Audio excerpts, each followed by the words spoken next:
For me, 2008 was the moment where every almost everything I thought I knew about macro and domestic American economics and policy had to be revisited. It was a assumption shaking, assumption shattering period in time. Um, and to be blunt, what do I mean by that? I thought we were capitalists before 2008. And after 2008, it became very clear to me we were a some version of an oligarchical state corporate merger plan too big to fail thing. This episode is brought to you by Covered.io, an options trading tool that we use to generate extra income to free up time so we can pursue projects like this podcast. This is the Covered Call, the podcast where we explore the journey towards true freedom. In each episode, we bring on guests that have charted their own course towards more freedom, more contentment, and more impact in their lives. Hey, Luke, thanks for coming on. When Lovis and I said about a few months ago, hey, we want to start this project, it was like so high on our minds, right? We're like, oh, imagine if we could get Luke to come on. And here you are sitting there, right? So thank you so much for making the time. Absolutely. Thanks for inviting me. Yeah, so I guess everyone that listens in, I think nearly everyone will already know about you and your work at FFTT, right? But what I would love to tease out today from you would be a little bit about how we can learn from how you're from what you're doing at FFTT to maybe we ourselves one day find the means to which we can also get to where you're at. So I thought instead of just going through the normal introduction process, I just thought maybe you could share a little bit with our audience about your history, right? But also what was the secret sauce along the way that helped you to make certain decisions that helped you to get to where you are now? Yeah, that's an unusual question. That's I like that. So my background is pretty quintessentially American. American middle class. Grew up in outside of Cleveland, Ohio, which Lovis and I were talking about. Actually, he knows exactly where it is. Haven't been there, or certainly very near there. In Ohio, and which is, if you know the Great Lakes in America, it's the bottom. We're basically on the shore of the bottom Great Lake. I know you've been in the area as well, Jason. So, Yeah. my father was an accountant. My mom was a speech pathologist. At a couple different schools, and I grew up. Like I said, a quintessentially American 1980s childhood. I played all the different sports and went to all public grade school, middle school, high school, public university at the University of Cincinnati.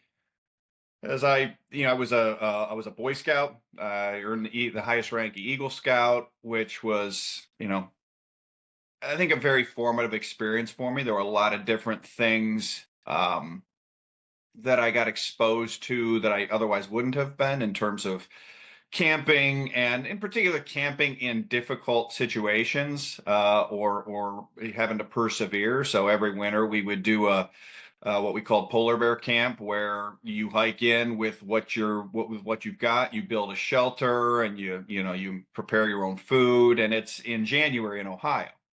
So you guys know what that means. I mean, right now it's about 20 degrees Fahrenheit outside, so it's below 0 Celsius, and um, you've got no shelter. You've got to build your own fire. You got to cook your own food, all that stuff, and you've got to survive. And another example is I hiked 110 miles at altitude above 5,000 feet with a 50-pound pack when I weighed 150 pounds in New Mexico, in the New Mexico high desert in 1991 when I was 16. These types of experiences just I wouldn't have gotten without Boy Scouts. So I think it was a big formative thing. But Luke, University of with this, Cincinnati, which had, at least when I went, one of the sorry, with the there's a bit of a lag. I just wanted to ask for the Boy Scouts, right? And for these trips, were you the one, putting your hand up saying, "Hey, I want to do that," or was it more your parents saying, "Hey, jump in the deep end. It'll be good for you"?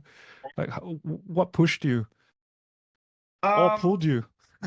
it was, I think it was I had a good friend who I had met who'd moved into town from Pittsburgh, and he had been a Boy Scout in Pittsburgh. And so he and his brother were doing it. And so I said, okay. I mean, I had been a Cub Scout, which was sort of this, younger version of it. And I didn't really like that because it was kind of, it was like daycare, being off on your own.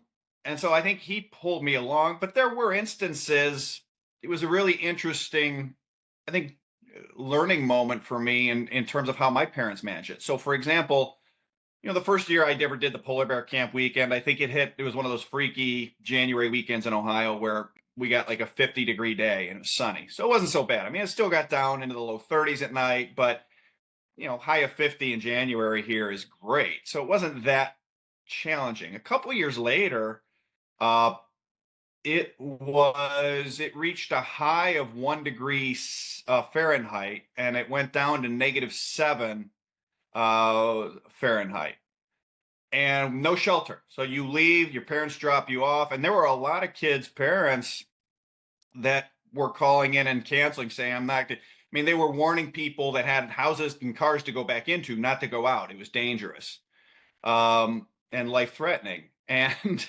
um, there were a core group of people that said, "You know what, we're going anyway." Our leaders said, "We're going anyway," and they were all trained in first aid, so they knew what to watch for in terms of hypothermia and obviously. But I, I think my mom asked my dad, like, should he go? And my dad said, yeah. So that sort of, throw him in, see if he swims. And what you learn when you're outside and it's below zero for most of the day and you're out there for 24 hours is you do whatever you got to do to survive. And so in those cases, it was, you basically never stop moving. What we do most of the day, we built our shelters, we like packed in close, we built fires. But if you sit around a fire and it's -3 out, you're going to freeze to death. So we literally eat, and then we did sled riding, down a hill for most of the day. Why? Because you walk up the hill, you sled down, you walk up the hill, you sled down, you keep moving and you stay warm. And you got to be careful not to get too warm, because if you start sweating from the inside out at -3, you're actually going to create ice inside your lower leg. So there's a whole strategy to it. But I think I really learned from my parents of let him try it and let him see how he deals with it. And it was a safe way to fail, possibly, and to try to persevere. So it was I there's this great meme or video I saw. I think it was of a montage of girls softball players, college softball players. And it showed these girls making these incredible diving catches and running down the ball or running into the wall or whatever. And the meme over and over was, "Mom, are you okay, honey?" And then Dad, "Did you make the play?" And so I think for me, there was always an element of, "Honey, are you okay?" And "Did you make the play?" And I think as a set of parents, or as one parent has to wear both hats, however you're structured, to me, that I think is a really important lesson, is like somebody's got to be in every situation. It doesn't always have to be the same parent, but somebody's got to be the "Honey, are you okay?" And somebody's got to be, "Did you make the play?" Because otherwise, if it's always "Honey, are you okay?" you handicap them, you make them soft. And if it's always "Did you make the play? Did you make the play?" then you don't make them empathetic. They may not feel loved and cared for and safe to take the chances and the risks of making the play, so to speak. But uh, yeah, it was. There were times when I wanted to. There were times I didn't want to. There were, friend pulled me. There were times my parents really, pushed and supported. There were times when they're like, "Listen, whatever, you do what you're going to push and pull." Yeah, well, I don't know if I'll ever get the chance to try. So -7, I just looked on the computer. That's like -22 degrees Celsius, right? Mhm. That is some very, very extreme weather. I went jogging once when I was living in Norway, and it was minus 23 or 24. And I just was outside for 45 minutes, right? And I had on a pair of glasses like this. I came back in, took off my shoelaces, and then I heard a crack, right? And I didn't know what that crack was. And then the lens fell out of my glasses, like the frame had cracked, right? Because I guess it couldn't do a 50-degree shift in 10 seconds like I guess our body has to. Yeah, I used to wear semi-permeable contact lenses back then. And yeah, I took the contacts out to go to sleep and I realized that's a problem. Uh-oh. So I actually slept with the contact lens case in the fluid in my pants because otherwise I figured it was going to freeze and crack and what have you. So yeah, you start doing and thinking about all sorts of failure points and those types of extremes. So would you say that that meme you were talking about, honey, are you okay? And did you make the play? Did you do you are you cognizant of that dynamic while you go through life and make certain decisions that you have to make? Like you want to find that balance where you're safe, your family's safe, you got what you need, but then you still want to be taking those risks. Yeah, I do think so. I think that's very much informed. Uh, I think my views and how I've lived my professional life, and I think also how I've parented. So from a professional standpoint, I think my wife has, in a major way for me, been that, honey, are you okay? And from time to time, did you make the play? But it's having that. I've always felt like I could be that. Did you make the play person for myself in a lot of ways. If that I can do whatever I need to do. I can compete. I can get better. Whatever I need to do.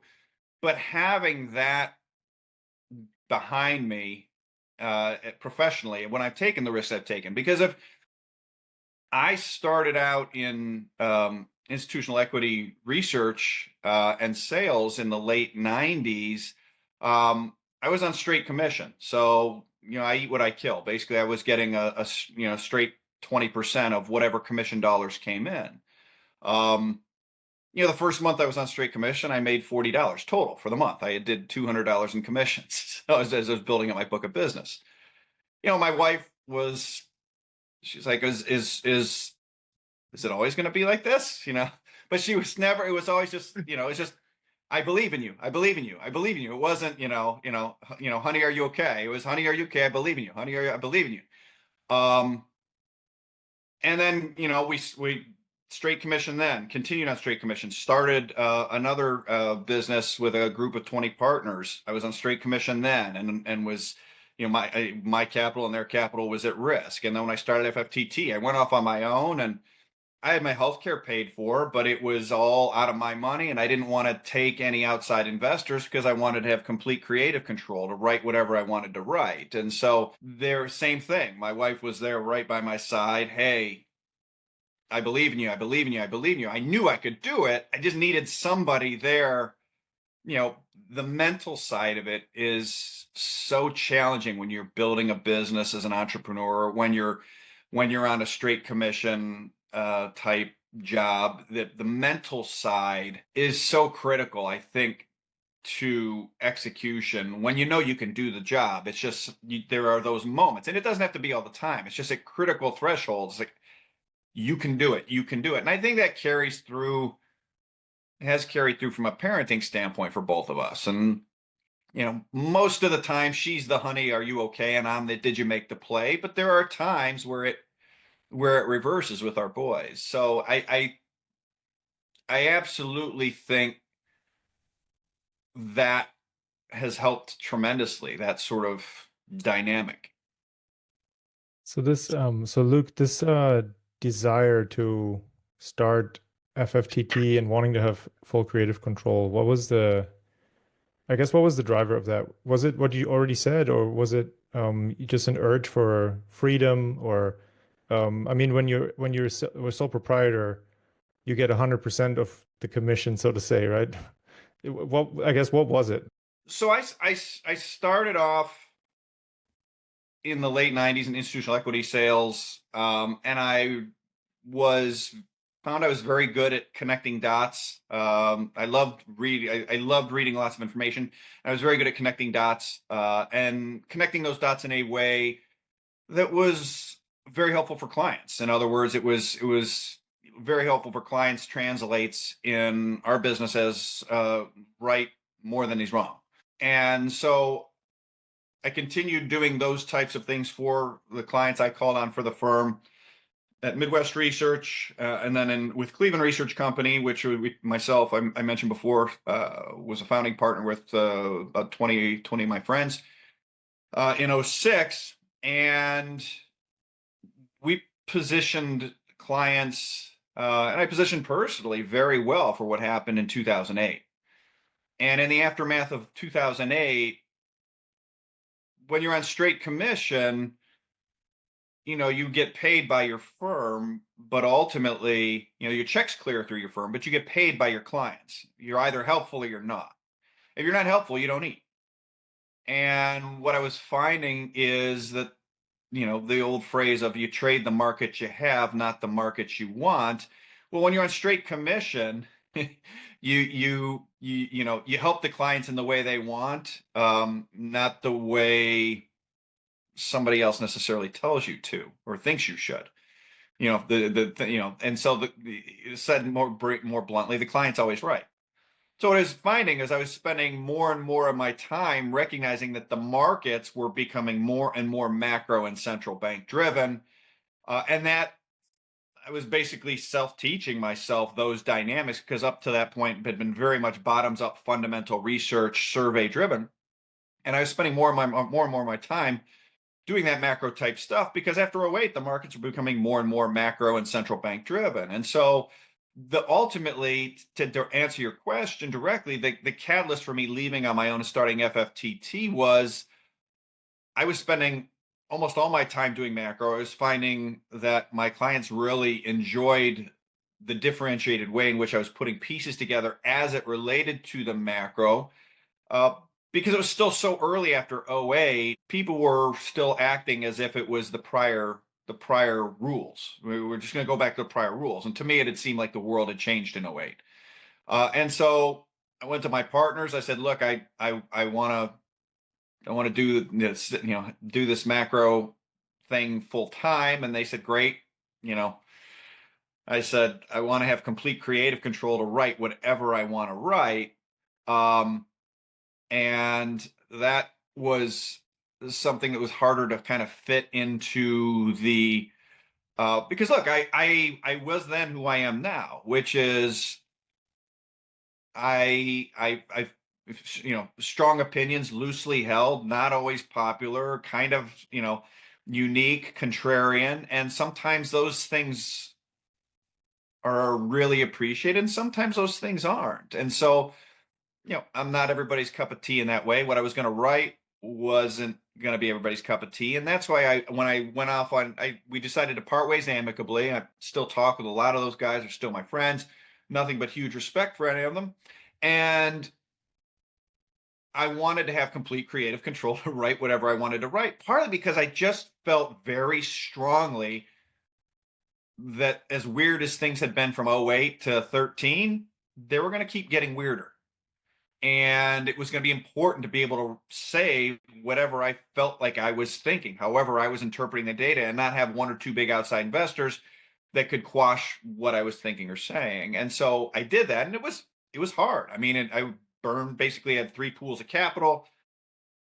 Capital pool A, I fully expected to burn through. B was like, and C was like, okay, pull the ripcord, and we got to go find something else. And we got well into capital pool B. In the end, what I thought had value or would have value did have value in the eyes of the market, in the eyes of clients, in the eyes of sophisticated investors, and the business has done very well, in no small part because I was right. Things did get weirder. Things have gotten weirder, and it has been an asset to be completely independent and write what you think you need to write. And so I think I mean, obviously I've been wrong plenty of times about lots of stuff, but that ability to think independently to me, I think was important, but it's been a great blessing. It's been so fun because to just I get to read a lot and think a lot and write a lot and interact with really bright people and and so it's a lot of fun. But that's kind of how that came to be. Yeah, it's really cool. I think Jason actually introduced you to me on Twitter right before the pandemic. And so early 2020, I mean, you were not the only one, but a lot of guys I think got really active during that time, and it was fascinating time I think to pay attention to what was going on in macro, and just kind of have people like you to like guide people like me who don't really pay attention to this stuff to understand it and break down really complicated things in like pretty much layman's terms. It's definitely something I've observed is that you have really great skill in. So just as a small point of feedback, I think it's really awesome what you do. And it is really helpful. And so I can only imagine if you do have a lot of money on the line, um, having access to resources like yourself is worth, actual like literal money. So I think that makes complete sense. But you said that 2008, kind of what happened, like you were well positioned for it, but that was kind of when it became clear to you that you wanted to go that, well, you said the world had kind of changed. Was there like a defining moment? I mean, other than all the craziness that was going on, but was there like a defining moment, more personal, more close to you that kind of made that loud and clear or? Yeah, it was for me 2008 was the moment where every almost everything I thought I knew about macro and domestic American economics and policy had to be revisited. It was a assumption shaking, assumption shattering period in time. Um, and to be blunt, what do I mean by that? I thought we were capitalists before 2008. And after 2008, it became very clear to me we were a some version of an oligarchical state corporate merger plan, too big to fail thing. And the way I'm wired, I do think I went through some version of the 5 stages of grief around that, right? Of denial and then, anger and bargaining and finally moving to acceptance and all that. And for me at first, I was kind of angry. And then it was, you know, but ultimately I moved through to, okay, these are the new rules. Again, it's one of I, one of my mentors once said to me when I was first starting off, he said, "Man, as we're working together on the sales desk, he says something I noticed that you do really well for this business is yes, you do the work and you have a belief, and then if something fundamentally it changes, so that there's factually no ability, there factually your view is wrong, you change fast. Like you just flip. Like once you know you're wrong, you flip and you go and it's a very useful skill to have in my line of work. And so post '08, I just was like, okay, well, America is not what I thought it was. And you sort of went through this stuff and but then ultimately, I saw this in March 2009 was really, I think, where I just went with the flip, which was when they came, that was when the Fed came out and did what I called the big QE, where they had been buying mortgage bonds and doing some other things. And they came out and said, we're printing $1 trillion and buying $1 trillion of treasuries. And I just said, oh, okay, this is what we're going to do now. And, I told my clients, listen, buy stocks, buy real estate, buy gold, buy used cars, because I could see the price of all those things. They were all turning on that, everything.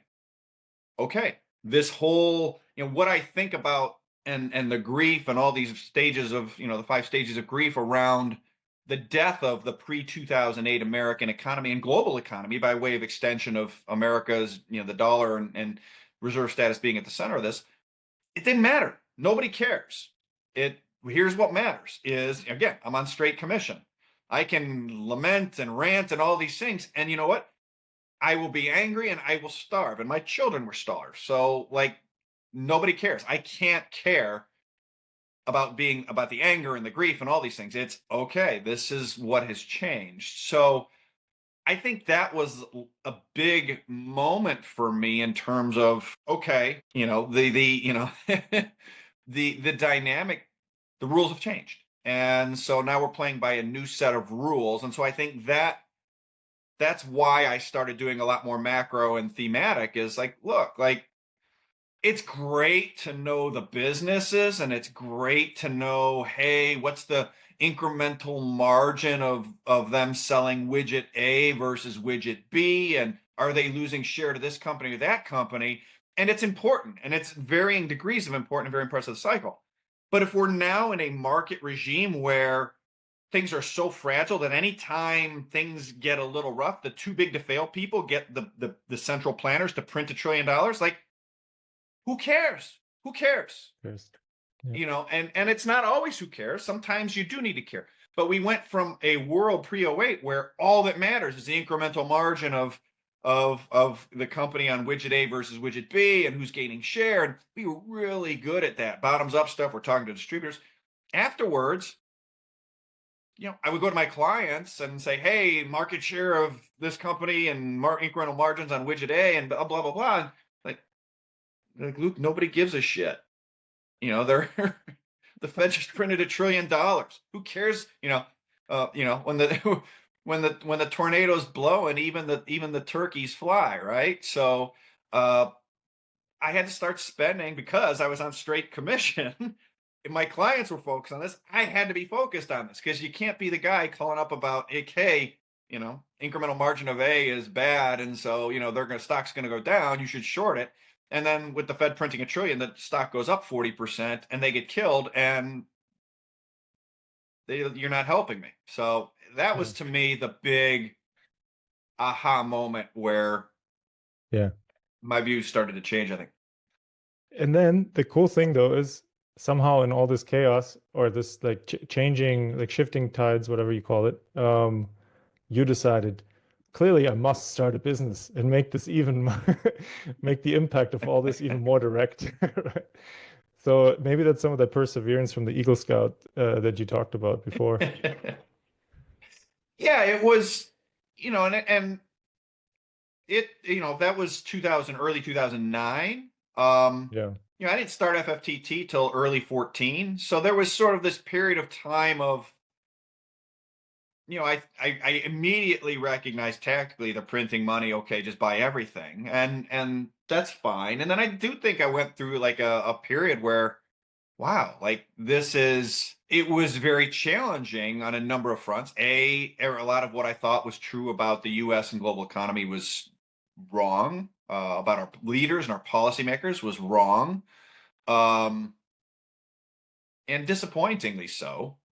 And then I think too, there was a period of time where I recognized, look, this is a direct threat to my livelihood, right? My historic for 20 years almost at that point, I had made my money on straight commission providing, and my company that I owned an equity stake in provided high quality institutional research doing very detail oriented, bottoms up type work. And ultimately policymakers were going to make that less relevant. I mean, I think about it, if you, as an engineer, if you had spent your whole career, you built this business and you're doing this, design work and you're building all these components up, and all of a sudden, some other entity comes in and goes, you know what? You guys do really good design work, but in the end, we're just going to like use super glue and duct tape because, some too big to fail entity in Brussels can't, suffer this. And so, you do really good work, and yes, your product's great, but we're just going to make a lot of the duct tape and super glue stuff and hope it works out for the best. And so it's like, to be honest, that's I think what it feels like starting a business today in many areas, right? Because there's such a strong entrenchment of like mega companies, and they're like buddy with policymakers, and because they don't get to fail when they should, there's not enough really fertile ground for a lot of new ideas to come up. And so that's been a bit, I guess, in Germany anyway, but this is kind of speaks to why my company is in Dallas, right? Because I could have, uh, I tried to start something similar here, and it just wasn't really going. It was not the same kind of uplift, right? The feeling, the vibe is different. Here in Germany, anybody tries to start a business, the first thing they recommend is, yeah, you should apply for some government grants and maybe you can get this covered and this and blah blah. And I was like, yeah, so what am I now? Like a grant writer? No, like I want to build the thing. So like where are the people who actually want to pay me to build the thing? You know, and it's incredibly hard to find. I'm not saying it doesn't exist, but it just for me was not just didn't come easily compared to doing it in Texas. No, I think that's right. And that was ultimately where I came to the conclusion of it. The more and more macro it became, and it was quite honestly more interesting to me. Yeah. In that world, because it was clear that this change was structural. It was Mhm. clear that okay, we're now in a central bank dominant, macro dominant world, and this kind of stuff's really interesting to me. And I think I have a unique view and come at it from a different angle than sort of the people that are a bit more entrenched. But yeah, it's hard. It's hard to do to kind of break in and you kind of you sort of labor away in the wilderness for some period of time, and then you just sort of never know what sort of one thing is gonna hit, and then it does. So, Luke, 2008 was 17 years ago, right? And Yeah. so 17 years later, are we still in that same chapter, that assumption breaking, everything's not what it seemed, sort of a chapter? Are we in a new chapter, you think, where it's even crazier? Where do you see us right now? Good question. I think we are ending that chapter and moving to what is probably I would actually probably say we've probably started a new chapter actually that is even crazier. I would probably date that ending at COVID. Mhm. That COVID kind of started a new chapter of even crazier. Um, for two reasons. Number one, it expanded um, the safety net that had theretofore only been given to the politically connected, right? Too big to fail banks and financial institutions got printed money and nobody else did. And in COVID, everybody got printed money. And so I think that was kind of number one where, okay, and that's, I think, rule change / turbocharging of prior trend. But the other thing that I think it had really changed with COVID was COVID made the dynamics of trade and capital flows between the US and China and highlighted for even the most dogmatic American policymaker and highlighted that the sort of dollar centric system, chimerica economic relationship had gone too far. So, from the standpoint of, we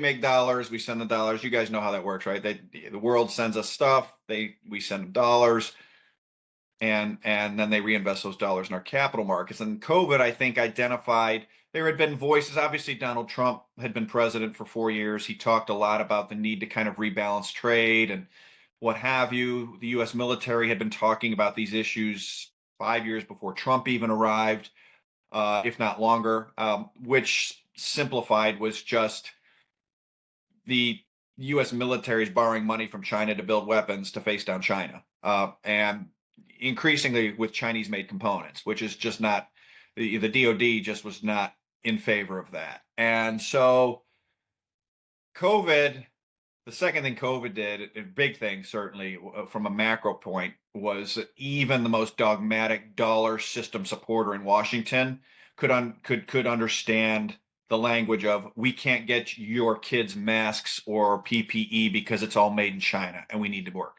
And so I think it really accelerated this economic divorce slash restructuring of terms, well, however we want to talk about it. I think that view went from a minority view held in certain defense and intelligence circles in Washington to held by probably at least half, and if not maybe a simple majority of people and policymakers in Washington, that sort of the capital flow and trade flow dynamics that had defined the era of, you could say it's probably at least 2001 to 2020, with that's when China went into the WTO. You could make the argument that it was really even NAFTA from 94 to 01, that the trade and capital flows of that era were no longer in the US's interest. And so you had two major changes at the same time. And I those two big changes are kind of working in different directions, which is we're going to print a bunch of money and hand it to anybody anytime things get really crazy. Is now at that Overton window, that that Pandora's box has been opened. We now know people have been conditioned to that. And then this breakdown of the chimeric trade and capital flow dynamic of the prior 20 years also broke down, and in the ensuing years we're seeing that those tensions get a little bit more military, which is a little alarming.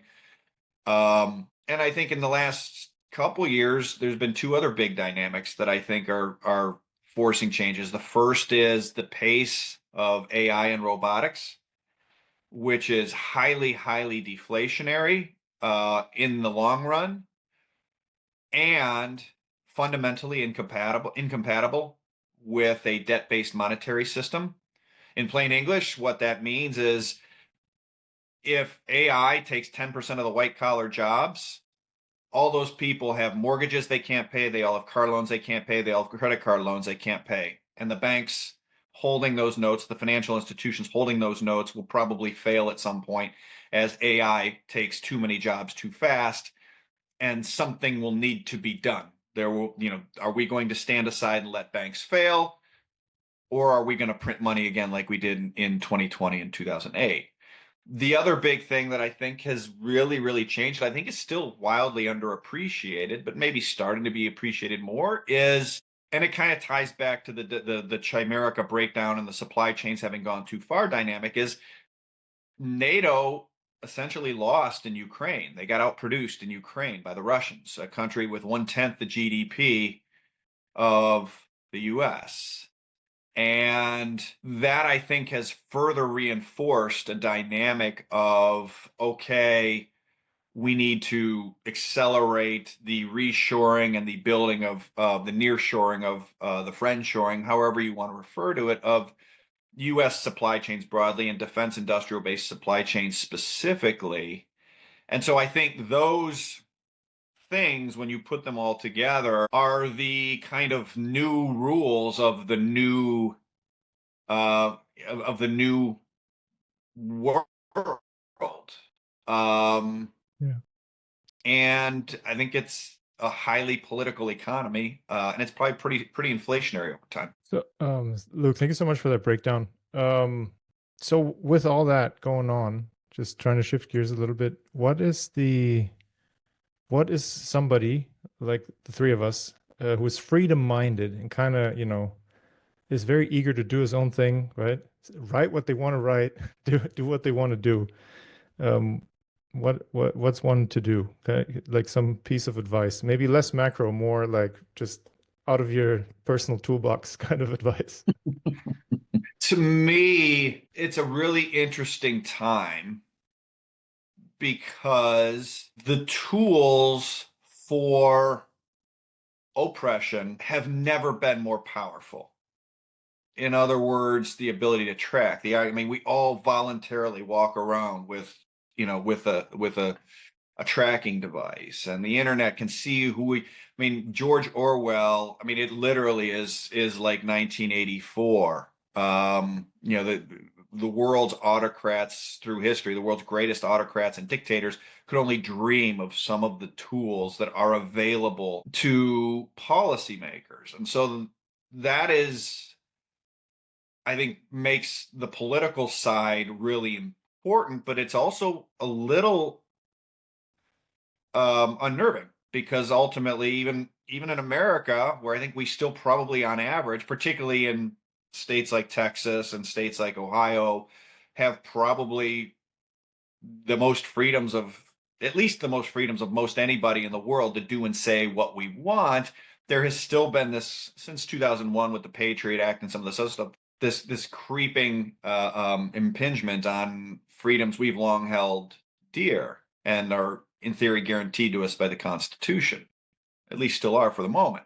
So that's on one hand, it's unnerving and it's a little scary. The really exciting thing as an individual is there's also never been, as long as the money is ultimately the way you can maintain your freedom. And so there's never been historically, Warren Buffett's father, Howard Buffett, who was a congressman from Nebraska, wrote a piece in 1948, said gold convertible money is essential to human freedom.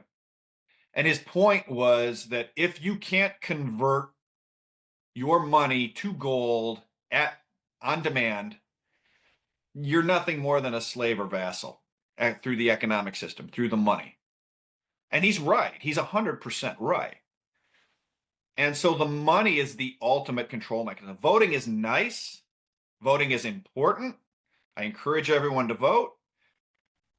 But it's a if you don't have the ability to opt out of the system via the money, voting is it is secondary to that. And that's, to me, Bitcoin is really, really encouraging. And then some of the technologies that Bitcoin is allowing, things like Nostr, which is a censorship, not even resistant, it's censorship impossible, decentralized social media. They can't shut it down. And that's built on top of the Bitcoin network. So 99% of the stuff we hear on Bitcoin is just, the price of what's Bitcoin doing up or down.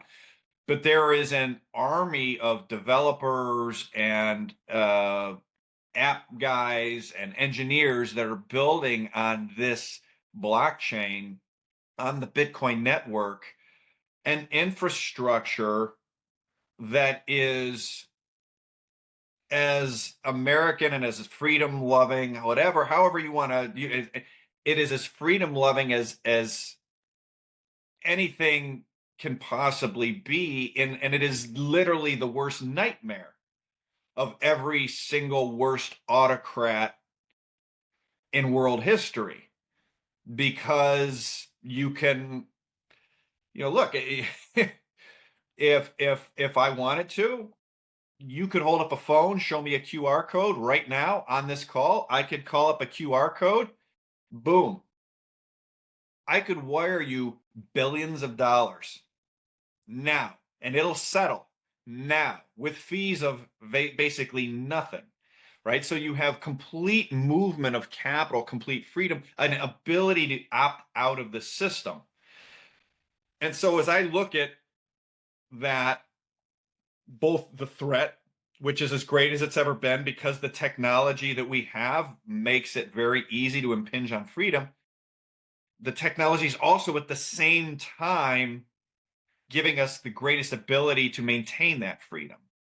And so what can we do as people? I think it's ultimately about finding some balance based on everyone's personal choice, of keeping one foot in the system and one foot out of the system, and supporting these technological freedoms, these money freedoms that Bitcoin offer, because we need to. It's if we don't have that check and balance against everything else tech does, things could get very dark very fast. So with the wrong person holding the reins. And so for me, what does that look like personally? Look, I've got a pension and I've got a 401k and I've got these different, I've got bank accounts and I've got all these things that are in that world. And I also own some real estate, and some of which is fully paid off from Bitcoin gains in the past. And I also have a good chunk of Bitcoin, and I've got gold. And, there are things we can do here in America in terms of the Second Amendment, et cetera. I partake and participate in that right. And so I think it's that for me, that's what it's all in terms of how do I maintain a freedom, and then I teach my boys about this exact concept of, look, if you don't have the ability to opt out of the money system, you are an economic slave. The slave owner may be being nice to you right now, but that doesn't mean he always will be, or he or she always will be. And so human freedom, I think Howard Buffett was exactly right. Human freedom rests on, then it was gold convertibility, but ultimately, gold convertibility, Bitcoin convertibility, some sort of asset that is nobody else's liability is, and the ability to convert into that and preserve the fruits of your labor that you have acquired over time. I think are really key, because then private property rights and all this other stuff flows from that. Yeah, I would agree. Well, Luke, thanks. I'm forgetting to ask a question now because I'm just trying to digest everything you just said. So good. Theoretically, would I be right to assume that there's a high chance, high likelihood for states to then become a lot more, Thank you. again, a bad lag. I just wanted to say, if theoretically you could send money, right, financial capital across borders like that instantaneously, it incentivizes the state to actually treat people well, right? They want people to now come and stay. There's no point in building walls like, I'm currently in the former East Germany, right? And back then they were worried people would leave with their productivity and their money, and they built a wall to prevent that from happening. If there's no walls that are possible anymore for financial capital, then it makes more sense for countries to go, hey, how can I treat people as good as possible so all the best and brightest come? And in that way, it, takes a wood chopper to that authoritarian mindset, right? It does. It takes a wood chopper to that. It makes wars very, very expensive, right? Because, what you want to go to war? I mean, all wars are tragic. I don't want to minimize any wars. But when I'm talking about a serious global war, all the capital in your country is going to leave right away. Boom, gone. And it's going to go somewhere else where it's safe. And so the game theory of it makes it very, very expensive to go to war, right? I mean, if the let's game theory it out. Let's say the US and China go to, I don't think is going to happen, but let's say the US and China go to war over Taiwan. We've got a World War III and Russia's in it. I'm going to try to convert as much of my capital out of dollars into, now historically it would have gone to gold, but again, there's only so much gold you can get. There's, you get bury it in your backyard. How much can you get across? Like, Bitcoin completely changes that dynamic of, I'm going to put as much as I can into Bitcoin, and then if things get weird, I just have to memorize my seed phrase, and I can go anywhere, and then I can go to work as a janitor, cleaning toilets, cleaning bathroom floors. And once I save up enough to buy an iPhone, I can download the app, put in my seed phrase, and my money will be wherever I am now. And the capital of the country would just vanish very quickly. And you can say, well, they'll shut down the internet. Maybe, but if they shut down the internet, they shut down the economy. Nothing matters, right? So, yeah, I think it completely, that's why I mean, in terms of this balance, I still don't think many market participants appreciate the duality of what technology is possibly giving us. I think, we've seen all the productivity. We're starting to see shades of some of the darker side of it in certain parts of the world more than others. And there's not much discussion. And I think part of there's not much discussion is American privilege. We simply haven't had to think about this very much. Same with the UK, same with Western Europe, sort of where a lot of the existing capital is as a result of the economic development of the last 300 years, 400 years. But if you go to someone in probably 60, 70% of the population of the world, and say, hey, if you had a neutral reserve asset that the government couldn't confiscate and that would more than compensate you for any inflation, would you store your money in it? And the answer would be yes, every day and twice on Sunday. And that's not a conversation that ever needed to happen in the US or across much of the West. And when I say things have been changing and things are getting weirder, like look around. It's needed now. It's absolutely needed now. So yeah, you're absolutely right. It completely takes a wood chipper to that. Do you, looked you recounted a good bit of your personal journey, kind of how you came to be Luke Gromen with, I don't know, 300,000 followers or whatever. I didn't check recently, but it's a lot, right? Um, do you have any people that you would credit as like being mentors or that have influenced you along this way? Absolutely. Gosh, it's there's a great quote about, if I could see further, it was only because I've stood on the shoulders of giants. And I think I can't remember who said that. It's a famous philosopher or writer, but um yeah, I mean, going back to my early days, I was at small regional firms. The first one was a startup, Midwest Research, in the mid '90s, and it didn't have the panache of a major bulge bracket Wall Street firm, but what it did have was this incredible learning experience. What's cool about startups is it's not, hey, that's not your job, so don't do that. And so you never learn anything other than your very narrow area. It's like, hey, we need someone to figure this out. And so you get to go figure it out. And as part of that, a lot of different mentors that had been doing it for a long time, the equity research business for a long time, helped me. And there were a handful of guys that were critical in that front, um, that were mentors. I think then when you get into the macro world, there have been unbelievable mentors, some of whom are highly successful investors, that became clients or that are clients or that are friends. There's other sort of famous people, Grant Williams, for example, people like that I think serve as sounding boards. And so, yeah, there's really a laundry list, and each one teaches you something and gives you that constructive feedback of, hey, this was great, or you're looking at this wrong, and here's how you should look at it, or you know, don't be an a-hole, whatever. I mean, one of my first mentors, this is way back in the day. He's like, okay, great. You're being successful. You're doing a lot of commissions. We really appreciate. And if you go out and buy an expensive car, I'll punch you in your face. So like, and it wasn't, don't ever buy an expensive car. It was, hey, dummy, you're newly married. You've got a child on the way. Go buy some life insurance. Go set up this sort of finance. Set up these things.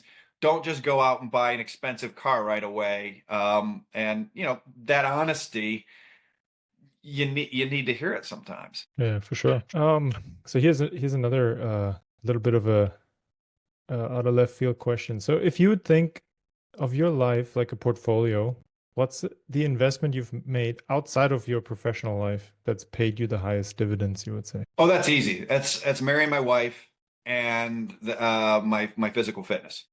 No question. I put a gym in. When we built our house, I put a decent sized room in the basement, and put in a gym. And now I never have any excuses. I'm down there, you know, gosh, I probably put 10 or $20,000 worth of equipment in there 15, 20 years ago. And the dividends on that have been enormous. The by far though is marrying my wife. And people ask me all the time, not all the time, but I've been asked from time to time of, what financial advice would you give to some young person starting off? And I think a wildly underappreciated one is pick the right partner. Like that is by far and away the most important financial choice you'll make. And it's something people oftentimes, young people, love, and they're beautiful, they're handsome, whatever. And across whatever persuasions, I have you know, no prejudice, no view on that. But whoever you choose, you've got to be at least somewhat simpatico on the financial side of it. If you've got somebody who's, a total gambler and somebody who's, a saver, that's going to create problems. You know, heaven forbid if you get divorced, you're going to lose half your assets right there, right? So there's, but nobody ever thinks about it as an investment that way, right? Nobody ever said, everyone's, hey, what can I do to not avoid losing 50% of your money?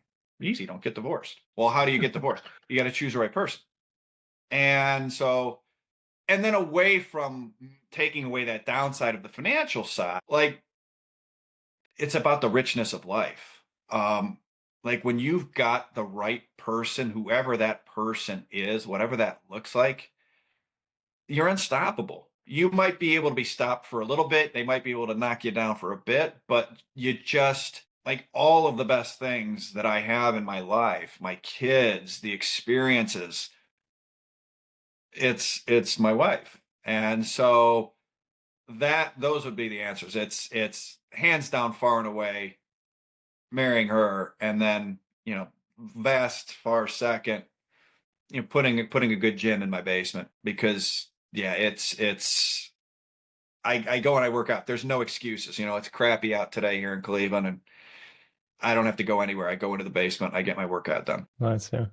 Well, Luke, we'll have to bring you on for another episode on how we can find our best wives. Lovis and I. Lovis and I have already found one, but maybe there's some young guys out there or ladies that need to hear it from you. I would love to say I have something super smart to say on it.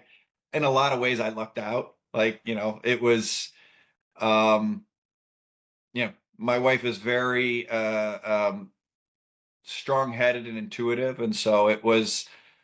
I don't know that we wouldn't have gotten married even if I didn't want to. She's from the Midwest also. Yeah, we were actually high school sweethearts. Yeah, I played Nice. football in high school, and she was on the dance team in our high school in Strongsville, It's like a in movie. Ohio. It's like in the movie, man. Perfect. Yeah, I would have preferred to have better hair, maybe Brad Pitt hair instead of Vin Diesel hair. But yeah, it's you take what you can get. But no, I definitely punched above my weight with her in a lot of ways, and it's just one of those things. I mean, half the decisions you make, and that's the other thing too in all this, right? Is it's easy to say, well, don't get divorced and choose the right partner, and that's very easy for me to say. The reality is life is like half the choices you make are luck. When we were high school sweethearts and we got married very young. I was 25 or 26. It was, it was. I knew I liked her. I knew she was a good woman. I didn't know how good. Of course, yeah. I mean, you can't really know it until you have the perspective looking backwards a bit, right? But yeah, Jason, No, that's right. Jason, you had something in your notes that I thought was really interesting on this topic, right? It was somebody had stopped you in Leipzig and because of your ring and said, "Hey, like what gives? Is this like a contrarian move getting married nowadays? There's only downsides?" Yeah. I was at a cafe the other day and sitting out in the sun. What was this, in August or something? And a guy came up to me and he said, "Hey man, do you mind if while I'm having a coffee, can I ask you a question?" I was like, "Yeah, a bit random, but sure." He's like, "You're wearing a wedding ring? Like for real? Do you also have kids?" I said, "Yeah, I have 2 kids. I'm super happy, right?" He's like, "Oh, I couldn't imagine doing that, right? It seems like it's only downsides." And it was just interesting for me to, see that paradigm, totally different paradigm in front of me. And I was talking to him about it, right? So it's just so cool, Luke, to hear you give your side of things. I think it's, yeah, nowadays it's not so obvious anymore to some people that actually family and having loved ones close to you is actually such a massive asset, right? That you can't even quantify properly, Yeah, I mean, I look back and my professionally, I feel like I've been successful. I've had a lot of fun. I think I'm going to continue to be successful, and it's a super important part of my life. And all of the best things have been, all the best memories have been around my children and my wife and my family. And when you look at that, you kind of weigh that out, and over the really big things, like the career's great, and almost none of those people are going to, you get sick, they're not going to be around. They're not going to, they're not going to be there for you, and that's okay. That's okay. It is what it is. But I think for me at least, I think it's important to recognize, and that's no reason to have kids per se. I mean, it's as you know, Jason, like they're a lot of work. But boy, the rewards, they just keep getting better and better and better over time. Particularly when I think when you do it right, and it's hard to do everything right, as you know. I mean, there's plenty of things I've done wrong. But it's one of those fatherhood's one of those things where like participation trophies matter, right? Like 90% of it's just showing up and showing up with good intent and showing your kids you love them and teaching things. Like it's so fun. It's just I couldn't imagine not having. Well, Luke, I think we're at your hard stop time-wise. So just really Up quick, against it, yeah. yeah. So just really quick, how can our audience get a hold of you or find your research online? Absolutely. Online it's FFTT-LLC.com for more information about mass market and institutional research products. And then, as you mentioned, I am on X at Luke Gromen, LukeEgromen. I've also All right, read perfect. the books that's behind Luke, the Mr. X interviews. They're really good. So we'll put links to that in the show notes too. Thank you. Yeah. Luke, thank you so much Yeah. for giving us your time and attention. I really, really appreciate it. I personally, I feel like we just got warmed up. Could keep going for another hour at least, but such is life. Yeah, thanks, man. Absolutely. Thanks for having me Thank on. you. Absolutely. Thank you. What do you think, man? You met one of your heroes. I mean, you've met him before, right? You guys were chatting on and off for what, 7, 8, 9 years, but this is next level, right? Yeah, I mean, I wish we had a bit more time, but like you said, such is life, right? I just wanted to dig in a little bit more. Luke's always been this super optimistic guy, even when things got tough or things looked spotty, and would have loved to, yeah, just chew on that bone a little bit more. But he did give us some pretty cool insights, right? Like the way he talked about his camping and, yeah, balancing the, hey, honey, are you okay with, did you get the play? That was so good. Yeah, that was Um, super good. Yeah, I yeah, love how he kind of naturally started there, right? Because I think we both had in our notes to definitely hone in on the family man, like how do you imbue your kids with like the resilience and perseverance thoughts? So it was really cool that he's kind of started there by himself. yeah. And I mean, we talked a little bit about it today before the call, right? Like that I always felt like Luke was someone that's super well balanced, He's not only Mhm. full on, fully diving into his work and making sure he's the best at what he does, but he's also able to bring that into other spheres of his life. And to hear him talk about that with his marriage and with his kids, yeah, very inspiring for me. Yeah. And the gym too. And the gym, I don't right? How did you feel? I mean, for you, interacting with Luke. I've always felt that he's a really down to earth, very authentic guy. Um he strikes me as just somebody who actually enjoys putting in a lot of hard work. Because he's just following his what interests him, right? So I don't think it necessarily feels like work to him to do all this reading and research and connecting the dots. I think it's probably fun. I mean, he kind of said as much, right? That he really enjoys it. It was more interesting than what he was doing. And yeah, man, I would have loved to ask him a bit more about like how deliberate of a decision it was for him to build like his personal brand. But I mean, these are great connecting points. We should take some notes for episode 2. Yeah, I was actually thinking maybe we could just tell him thanks so much for the time, but if Yeah. ever there's an episode 2, we'd love to get into this and that, right? Yeah. And what I also really wanted to ask, and just there wasn't time, is FFTT, is it still just him and maybe like an assistant or two, or has he built up like a staff? Because I feel like I'm just genuinely curious, right? Like as a fellow business owner, having like the whole thing pivot, like anchored that strongly on your person is, of course, has tons of benefits for marketing and all that. But it's, of course, also a potential failure point, right? Like if you're sick in bed for a week, then no newsletter goes out. That's not great, right? So how do you balance that? Before you came on, like when we were struggling with the technical difficulties, like I told him that I've been to Ohio, to Lake Erie, and that's where, Gloria has family up there. And I've been to Cedar Point, which is like this big amusement park with like roller coasters and stuff. And he's like, "Oh man, like I'm like 40 minutes from there. Like that's like we used to go do that when the kids were young in the summer and stuff." Let's ask him next time we're in the States if we get a chance. Say, hey, Luke, can we come and do a few sets in your basement with you? Oh, dude, like I could, like, no joke, we could stay at my relative somewhere and visit him, for Dude, man, for some sets and reps. yeah, do some reps and then give him one of these hats. Yeah, be there would be no problem. But But yeah, there's something. again, this No, theme, right, with all these guys, they're just overall good guys, just trying to add value, right? And being brave about it. Isn't it? Like if you were to Yeah. really distill it down into these broad strokes, right?